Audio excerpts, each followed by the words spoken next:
다시 출애굽 이야기로 돌아가서 지난번 10계명 첫 번째 계명에 대해서 말씀을 드렸습니다. 원래 오늘은 두 번째 계명을 해야 되는데 오늘이 5월 둘째 주 우리 총회가 지키는 어버이 주일로 지킵니다. 그래서 10계명 안에 내 부모를 공경하라라는 말씀이 있기 때문에 다섯 번째 계명을 먼저 좀 땡겨서 하도록 그렇게 하겠습니다. 기독교에 대한 오해가 한 가지 있는데요. 기독교는 부모님을 잘 존중하지 않는, 효를 강조하지 않는 종교다라고 하는 오해가 예전부터 기독교에 대해서 그러한 이야기들이 많이 있었습니다. 왜 그런가 생각해 봤더니 두 가지 이유 때문에 그랬습니다. 첫째는 제사 문제 때문에 그랬죠. 우리나라는 조선시대 500년의 역사를 가지고 있습니다. 조선시대는 숭유, 억불, 그 불교를 조금 이렇게 등한시하고 유교를 숭상했던 그런 나라였어요. 공자, 맹자의 가르침. 그래서 유교 문화가 뿌리 깊게 500년 동안 아주 깊게 자리 잡고 있었습니다. 지금도 우리 사회 곳곳에 장유유서라든지 이런 것들이 다 유교의 문화가 아주 깊게 뿌리내려 있지요. 유교 사상의 핵심은 두 가지입니다. 충과 효입니다. 나라를 위한 충성, 최고의 가치로 생각을 했어요. 그리고 우리의 정신은 부모님에 대한 효, 이 효 사상이 아주 중요했던 것이죠.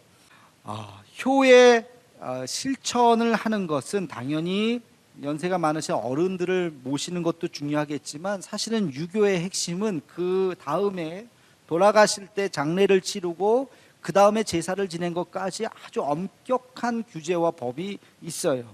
예를 들면 자녀가 부모님이 돌아가실 때 임종을 옆에서 지켜드리지 못하면 뭐예요? 불효예요. 이런 불효가 없습니다. 자녀는 반드시 부모님이 돌아가실 때 옆에 있어야 돼요. 그리고 장례를 다 치르고 나서 이제 기일이 되거나 그럴 때 제사를 지내는데 제사 예법이 또 얼마나 까다롭습니까? 그죠? 저도 예전에 어렸을 때 우리 집이 제사를 지냈는데 큰 집에 가면 한 번은요, 제 기억에 나요. 한 번은 제사를 지냈다가 큰아버지한테 호되게 혼났어요. 다시 제사를 지내야 된다고 막 화를 내시고 왜 그런가 봤더니 문을 안 열어놨다는 거예요. 요만큼. 그거 아세요, 여러분? 제사 지낼 때요, 뒷문을 요만큼 열어놔야 돼요. 문을 닫고 있다는 거예요. 누가 아마 왔다 갔다 하시면서 문을 닫았나 봐. 그래서 내가 문을 왜 열어요? 그랬더니 귀신이 왔다 갔다 해야 된대요. 참, 귀신도 문 닫으면 못 들어옵니다. 근데 기독교는 제사를 거부하죠. 왜?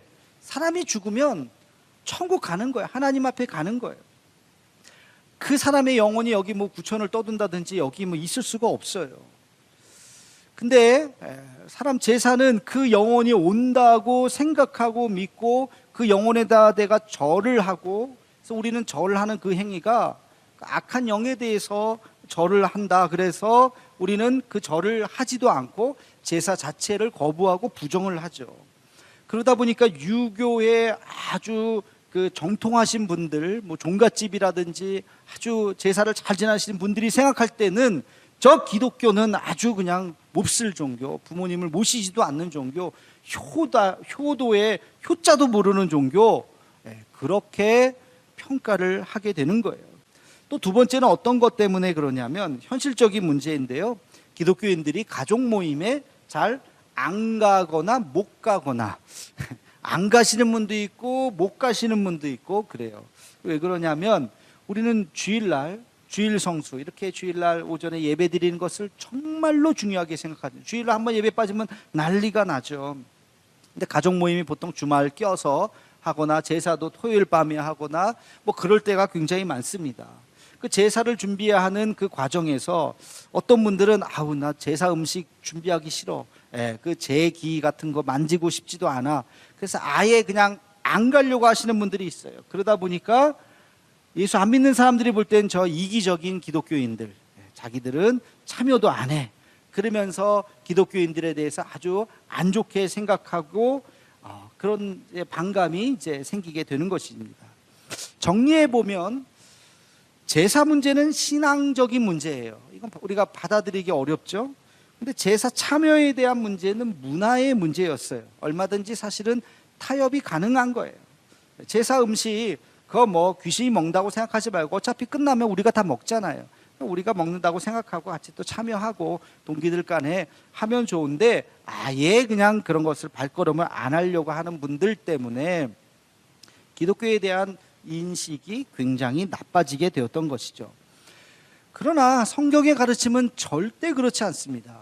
우리 기독교는, 성경은 효에 대해서 얼마나 강조하는지 몰라요. 그러나 이 효의 포인트가 다르는 거예요.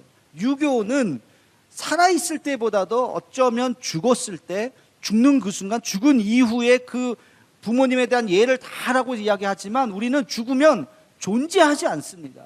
부모님이 돌아가시면 존재하지 않잖아요. 그래서 우리의 강조점은 이 살아계실 때예요. 살아계실 때 효를 다 하라는 거예요. 기독교에서 효를 얼마나 강조하는지 여러분, 십계명에 하나님께서 말씀하셨습니다. 십계명이 뭡니까? 우리가 반드시 지켜야 할 인간의 10가지의 계명이라는 거예요. 그 중에 첫 번째에서 네 번째, 1계명에서 4계명까지 하나님과의 관계 속에서 너희는 이렇게 해야 된다. 그리고 5번째에서 10번째까지 6개의 계명은 사람들 사이의 관계 속에서 너희가 꼭 지켜야 되는 6가지 계명이다. 압축하고 또 압축해서 말씀하신 거예요.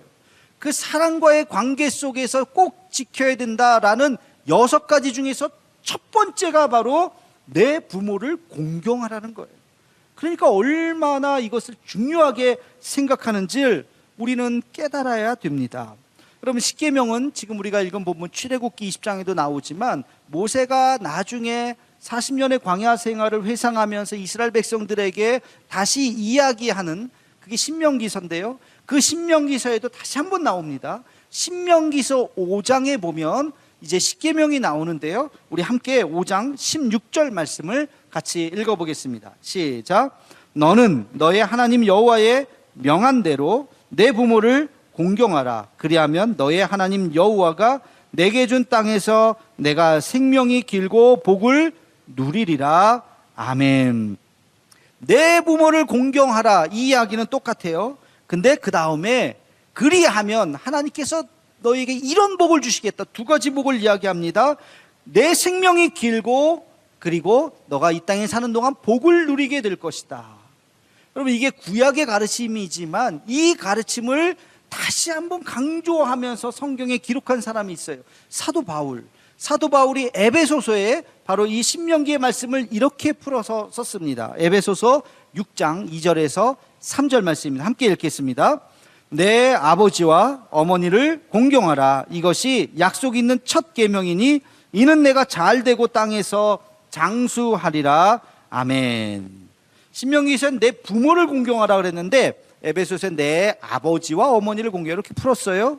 그리고 내게 준 땅에서 내 생명이 길고 복을 누리리라. 신명기서에서 그렇게 이야기했는데 여기 에베소서에 보니까 이것이 약속 있는 첫 계명이니, 하나님이 약속하셨다는 거. 너 이것을 잘 지키면 내가 이렇게 해줄게. 이렇게 해줄게. 그 해준다는 게 뭐예요? 이는 내가 잘 되고 땅에서 장수하리라. 여러분, 여러분 한번 선택해 보세요. 잘 되는데, 모든 일이 형통한데 일찍 죽는 거 선택하실래요? 모든 일은 잘 안 되는데 오래 사는 거 선택하실래요? 둘 중에 뭘 선택하실래요? 둘 다 별로죠. 근데 오늘 말씀 뭐예요? 땅에서 잘 되는데 오래 산다는 거예요. 우리가 이 땅에서 받을 수 있는 모든 복이에요. 하는 일마다 잘 되는데 오래 살아. 얼마나 좋아. 이것이 약속 있는 첫 계명이다. 그만큼 중요하다. 그만큼 지켜야 된다. 내가 이거 보증해 줄게 하고 말씀하셨다는 거예요. 그만큼 기독교는 효를 강조하는 종교라는 것을 우리는 잊어서는 안 돼요. 단 살아계실 때예요. 살아계실 때. 제가 오늘 말씀을 준비하면서 이 주석을 보다 보니까 굉장히 재미있는 부분을 하나 발견했어요. 그게 뭐냐면 내 부모를 공경하라. 원어로 보니까 공경이라고 하는 히브리어가 뭐냐면 카베드 이렇게 돼 있어요.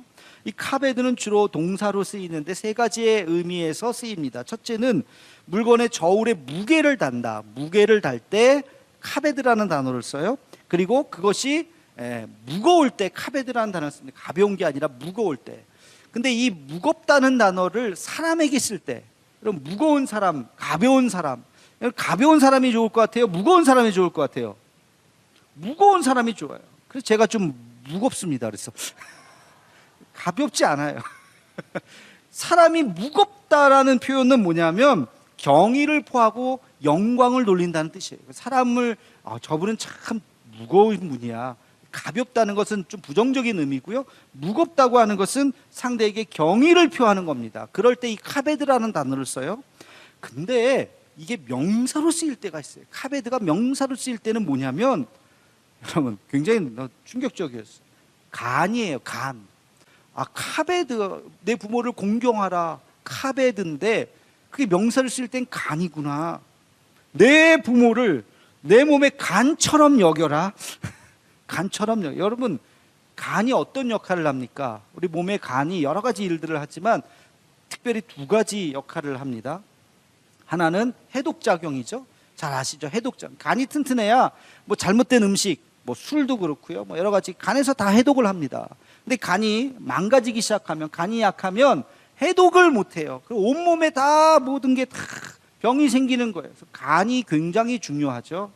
그래서 이 해독작용을 하는 거고, 두 번째는 면역력을 강화시키는 겁니다. 간이 튼튼하다고 하는 것은 면역력이 강한 거예요. 그래서 뭐 이 코로나 같은 것도 바이러스가 혹시 지나갔어도요, 여러분 간이 튼튼하면, 면역 체계가 튼튼해지면 이길 수 있어요. 간이 약하신 분들이 병에 자꾸 걸리는 거예요. 작은 거 손만 안 씻어도 병 걸리고 간 검사를 해야 돼요. 그래서 이 간이라고 하는 것은 면역 체계와 관련이 있고 해독 작용과 관련이 있는 것입니다. 근데요, 여러분 효도가 바로 그런 것이라는 거예요. 그러면 이것을 가족에 한번 적용을 해보면 가정들마다 부모님을 잘 모시는 그런 가정들, 우리 사회가 그런 가정으로 뭉쳐 있다면 건강한 사회예요. 바깥에서 어떤 잘못된 것들이, 생각들이 침투해도 우리가 흔들리지 않습니다. 우리 사회가 흔들리지 않아요. 근데 우리가 아주 약하면, 효도는 무슨 효도, 뭐 모시지도 않고 뭐 그런 아주 가족이 굉장히 약해 돼 있으면 바깥에서 조금만 문제가 생겨도 가정이 다 무너집니다. 가정이 무너지면 사회가 무너지는 거예요. 그래서 이 카베드라고 하는 것을 간으로 이야기하지 않았나? 여러분 실제로 신천지에서는요, 아무나 전도하지 않아요. 신천지가 젊은 청년들을 이제 전도를 하는데, 특히 젊은 아이들이 많잖아요. 젊은 청년들을 전도하는데 아무나 하지 않습니다. 자기들도 전도 대상자를 선택합니다. 이렇게 봐가지고. 근데 어떤 사람들을 전도 대상자로 하냐면 소위 말해서 외톨이들, 왕따들, 친구가 없이 혼자 다니거나 가정에서 이렇게 부모님과 떨어져 있고 그냥 관계가 좋은데 떨어져 있는 거 말고 부모님 만나지도 않고 부모님이 헤어져 있고 그런 아이들을 포섭 대상으로 딱 합니다. 사랑이라고 하는 것, 진한 사랑을 경험해 보지 않았기 때문에 신천지에서 그런 젊은 아이들에게 조금만 사랑을 주면 문자 보내고 연락하고 보고 싶다 그러고 밥 사주고 조금만 하면 그 아이들이 홀딱 빠지는 거예요. 야, 이런 사랑 못 받아봤는데 어디서 이렇게 마음을 한번 딱 주고 나면 그 다음엔 빠져나가기가 어려워요. 그래서 신천지는 나이 드신 분들보다 젊은 아이들이 그렇게 많은 이유가 바로 거기에 있어요. 가정이 무너졌기 때문에. 여러분 신천지 영상 같은 거 한번 보셨잖아요. 나중에 문제가 돼서 엄마가 야, 너 그렇게 하면 어떡하니? 그러니까 당신 누구예요? 나한테 뭘 해줬다고? 나 알아요? 그게 뭐 욕도 하고 막 부모님하고 어떻게 그럴 수가 있을까? 원래부터 관계가 안 좋았는데 신천지에 물들면 그렇게 되는 것이에요. 여러분 가정이 얼마나 중요한가. 모든 사회의 근간이 가정이라고 하는 거예요. 그 중에서 부모님과의 관계, 효가 이렇게 중요하다고 하는 것을 성경 히브리에서도, 히브리 문서에서도 우리가 그것을 발견할 수가 있습니다. 자, 그러면 우리가 부모님을 잘 모셔야 되는데, 효를 다해야 되는데 구체적으로 어떻게 하는 것이 부모님을 잘 모시는 것인가, 한 3가지 정도만 제가 정리를 해봤습니다. 첫 번째는요, 부모님과의 대화의 끈을 놓지 말아야 됩니다. 다시 말하면 연락을 자주 하시라는 거예요. 연락을 뭐 일주일에 몇 회, 뭐 제가 이렇게 딱 숫자로 정해드리기는 어렵지만 그래도 최소한 일주일에 1번 이상, 그죠? 2번, 한 3번 그 정도는 해야 되지 않겠어요? 떨어져 있어도 연락을 자주 해야 이야기거리가 더 많아지고 더 말씀을 더 나눌 수가 있어요. 제가 말씀을 준비하면서 저 자신을 굉장히 부끄럽게 생각이 되고 또 후회하기도 하고 그랬습니다. 저희 부모님은 다 돌아가셨잖아요. 어머님은 예전에 돌아가셨고 벌써 한 30년 이렇게 가까이 돼갖고 아버님 이제 몇 년 전에 일본에 계시다가 돌아가셨는데 중학교 때 이렇게 아버님이 이제 일본에 가셨어요. 그러니까 제 아버지에 대한 기억은 어렸을 때밖에 없습니다. 이렇게 같이 이렇게 지난 기억이 이렇게 많지가 않아요. 그러다 보니까 할 얘기가 별로 없어요. 가끔 전화를 드리면 잘 지내세요? 식사는 잘하고 계시고요? 교회는 잘 다니시죠? 그다음부터 할 말이 없어요. 저도 이렇게 싹싹한 아들이 아니라서 뭐 그렇게 그러면 이제 할 얘기 없으면 바로 우리 아내를 바꿔주죠. 또 우리 아내가 바꾸고 그리고 나서 또 한참 지나고 전화를 할까? 할 얘기가 맨날 똑같은데 뭐 잘 지내셨어요? 뭐 그러니까 안 하게 되고 어느 날 돌아가셔서 제가 일본에 갔잖아요. 영정 사진을 이렇게 보면서 많이 반성하고 많이 죄송하고 그랬어요. 아버지 하면 맨날 고생하시다가 그렇게 그냥 사셨던 그 머릿속에 그 생각 나는데 아들이라고 하는데 뭐 잘 아들이 좀 이렇게 그냥 헤어져 살다가 그냥 그렇게 돌아가셔서 참 그 마음이 있습니다. 여러분 만약에 여러분 부모님 살아계시거든 연락 열심히 하세요. 부모님의 입장에서 자녀들이 뭘 해주는 게 좋아요?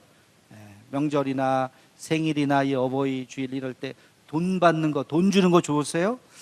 물론 좋으시겠죠. 돈 드리는 것도. 근데 그거보다 더 좋은 거는 여행 보내주시고 뭐 여행 보내드리고 하는 거 그런 거 더 좋아할지도 몰라. 근데 돈, 여행 사실 그거보다 더 중요한 것은 자주 연락드리는 겁니다.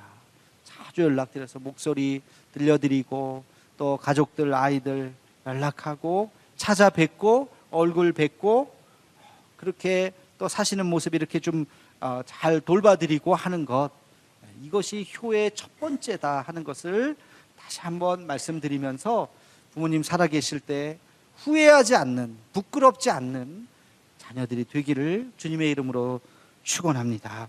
두 번째 효를 다한다고 하는 것은 형제간의 우애 있게 사는 것을 의미합니다. 부모의 입장에서 나한테 잘해주는 것도 물론 중요하지만 사실은 형제들끼리 잘 사는 것 이게 얼마나 중요한지 몰라요. 여러분 이 효라고 하는 것은 부모와 자식과의 관계뿐만이 아니라 형제들끼리의 관계이기도 합니다. 동서지간에도 서로 잘 지내야 돼요. 시집가고 장가가고 그리고 나서 형제들끼리도 사촌 그 손주들끼리도 서로 잘 지내야 돼요. 가끔 어디 얘기 들어보면 명절 때 서로 시간을 달리해 간대요. 너는 언제 가니? 그럼 나는 그 다음날 가야 되겠다. 서로 안 만나는 거예요, 형제들끼리. 그렇게 만나고 오고 서로 엇갈려서 그런 가정들도 있는 것 같아요. 그러면 안 돼요. 그게 가슴이 아픈 거죠. 제가 목사로서 여러분들에게 말씀드리고 싶은 것은 주일 성소 목숨 걸고 해야 됩니다. 그렇죠? 주일날 나와서 예배 드리는 거 목숨 걸고 드려야 돼요. 근데 만약에 1년에 한 번 딱 빠질 일이 있다면 제가 기꺼이 다녀오세요 하겠어요. 그게 어느 날인지 아세요? 목사님 이번 주는 다음 주는 우리 부모님 모시고 형제들이 다 함께 여행 가기로 했어요. 그래서 이번 주일날 못 나올 것 같아요. 그러면 아이고 잘 다녀오세요. 좋은 시간 보내세요. 제가 좋은 마음으로 기쁜 마음으로 보내드릴 수 있을 것 같아요. 단 영상 예배 드리세요. 전 세계 어디서나 이것도 지금도 실시간으로 다 영상 예배 드릴 수 있으니까 실시간으로 영상 예배 잘 드리시고 좋은 시간 부모님들 가족들과 좋은 시간 보내세요 라고 말씀드릴 수 있을 것 같아요. 나머지 51주는 빠지지 마세요. 여러분 가족끼리 그렇게 시간을 보내는 거 정말로 소중한 거예요. 형제들끼리 싸우지 않고 부모님을 잘 모실 수 있는 거 그 시간들 그렇게 많지 않습니다. 여러분들 가족들끼리 좋은 시간 보내는 우애 있게 보내는 여러분의 삶이 되기를 주의 이름으로 축원합니다. 마지막 세 번째 자녀로서 효를 다하는 것 가장 중요한 것 이건 꼭 말씀을 드려야 돼요. 효의 가장 중요한 건 뭘까요? 전도예요. 전도. 그 영혼을 구원시켜야 되는 겁니다. 여러분이 진짜 하나님 나라를 믿는다면, 여러분이 진짜 천국이 있다고 하는 것을 믿는다면, 믿지 않는 부모님들 그냥 내버려 두십니까? 그냥 그렇게 돌아가게 내버려 두십니까? 그럴 수 없죠. 여러분들이 진짜 신앙생활하는 것이 취미생활이 아니라면, 정말 살아계신 하나님을 믿는다면, 하나님, 우리 어머님, 아버님 돌아가시기 전에 예수님 꼭 그 예수 이름 부르고 돌아가게 해주세요 라고 간절히 기도해야죠. 어떤 분이 한 20여 년 만에 부모님을 전도했어요. 너무 기뻐했어요.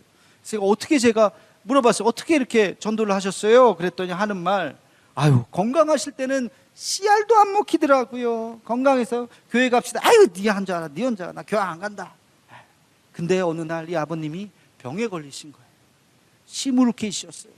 병원을 다녀야 되는데 뭐 혼자 다니기도 그래서 그 딸이 아버님한테 제일 먼저 달려왔어요. 아버지 하면서 병원 왔다 갔다 하고 약 타서 약 드리고 돌봐드리고 수술 받는 날, 아버지 내가 기도해 드릴게요. 아버지 하나님 안 믿지만 나는 하나님 믿잖아요. 하나님 도와주실 거예요. 그래서 가만히 계시던 아버지의 손을 잡고 기도해 줬더니 기도를 받으시더라는 거예요. 수술 잘 되고 나와서 그 병 간호를 하는 어느 날, 나도 교회 가자 그러시더라는 거예요. 그래서 아버님을 모시고 나왔다고 너무 기뻐하시는 모습을 봤던 기억이 납니다. 여러분, 언젠간 기회가 옵니다. 언젠가. 여러분, 그게 10년이 걸릴 수 있어요. 20년 걸릴 수, 아니 30년 걸릴 수도 있어요. 그러나 포기하지 말고, 하나님 우리 부모님 돌아가시기 전에 꼭 예수 이름 부르고 돌아가게 해주세요 라고 기도하셔야 돼요. 여러분, 만약에 병상에 부모님이 계시는데 언제든지 세례받고 싶으시다고 하면 1년 365일 하루 24시간 언제든지 저한테 얘기하시면 제가 서울이든 부산이든 어디든 따라갈게요. 가서 병상에서 제가 세례드리고 그리고 기도해 드릴게요. 여러분 꼭 연락 주세요. 여러분 부모님, 이게 효의 마지막이지 않겠어요? 예수님 꼭 전하는 여러분 되시기를 주의 이름으로 축원합니다. 이런 이야기가 있습니다. 옛날에 몸이 약한 어느 할머니가 있었답니다. 아버님이 돌아가셨어요. 홀로 남겨진 그 어머니, 할머니를 아들이 모셨어요. 몸이 하루가 다르게 쇠약해지셨습니다. 귀도 어두워지고 눈도 침침하고 모든 일에 실수가 많아졌어요.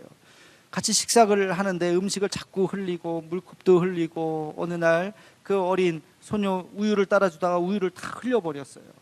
그 부부가 고민하다가 할 수 없어서 식탁을 따로 하기로 했습니다. 어머니는 이제 여기서 드세요. 우린 여기서 먹을게요. 따로 이제 식탁을 따로 한 거예요. 며칠이 지났습니다. 그 손녀 5살짜리 손녀아이가 뭐 이렇게 꼼짝꼼짝 뭐 블록을 가지고 만들어요. 아버지가 이렇게 쳐다보면 너 뭐 만드니? 그랬더니 하는 말이, 요 조그만 거는 엄마 아빠 식탁이야. 요거는 우리 식탁이야. 나중에 엄마 아빠도 늙으면 여기서 식사해야 돼. 애가 그러더라는 거예요. 여러분, 효를 다할 때 자녀가 그것을 보고 배웁니다. 내가 효를 다 하지 못할 때 우리 자녀들이 그것도 보고 배웁니다. 디모데전서 5장 4절에 보면 이런 말씀이 있어요. 만일 어떤 과부에게 자녀나 손자들이 있거든 그들로 먼저 자기 집에서 효를 행하여 부모에게 보답하기를 배우게 하라. 교회에 와서 봉사하기 전에 먼저 자기 집에서 효를 행하여 부모님에게 보답하게 하라. 이것이 하나님 앞에 받으실 만한 것이니라. 이게 초대교회의 가르침이었어요. 과부가 자녀나 손자 얼마나 힘들게 길렀겠습니까? 그것을 잊지 말아라는 거예요. 그것이 근본이라는 겁니다. 효는 보답이에요. 부모 그 사랑, 여러분 얼마만큼 보답할 수 있을 것 같아요? 부모의 그 사랑에 10분의 1, 100분의 1, 1000분의 1. 우리가 할 수 있는 건 그 정도밖에 안 돼요. 그 다만 얼마라도 돌아가실 때 본인 스스로가 부끄럽지 않도록, 후회되지 않도록 살아계실 때 우리의 마음을 다할 수 있는 우리 모두의 삶이 되기를 주님의 이름으로 축원합니다.